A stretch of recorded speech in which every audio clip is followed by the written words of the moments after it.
sebagai pendeta yang banyak pengalaman dari Bapak. Kalau dulu saya begitu kan, saya butuh uang hari ini sekian. Begitu Tuhan kasih lebih, kenapa Tuhan lebih?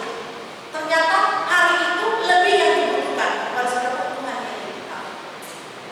Jadi Tuhan mengendalikan segala sesuatu. Bahkan kadang-kadang ada peristiwa-peristiwa lucu terjadi.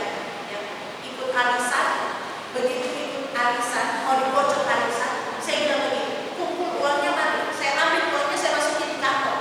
Nah, kenapa ibu ambil? Sedang kocok, dikocok, buka di sini. Begitu buka sedang nama saya.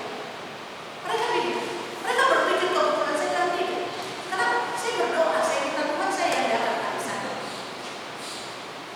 Tuhan yang mengendalikan segala sesuatu. Jadi kalau ada sesuatu yang saya minta, Tuhan juga kasih, saya bilang ya Tuhan lebih tahu apa yang saya butuhkan. Tinggal saya mau kemana, tinggal kita mau kemana, menyadari itu atau tidak.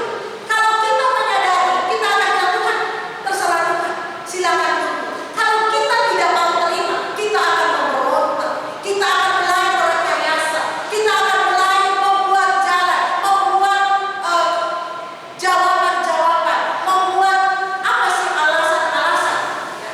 Dan itu tidak sangat-sangat tidak menyenangkan. Ya. Gereja kan?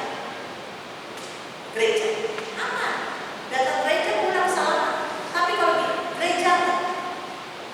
Gereja berbeda. Oh ini banyak yang saya buat. Oh nanti urusan ini udah deh nggak gereja.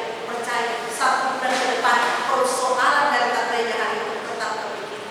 Ketemu dengan Pak Pendeta, minggu lalu kenapa Pak Pendeta? Aduh Pak Pendeta mulai bohong, melahirkan bohong. Padahal keputusan cuma ada pada kita. Kalau kita bilang iya, datang selesai. Kita bilang tidak, kita mau yang mana? Pilihan ada pada kita. Yesaya memaparkan ini kepada kita. Israel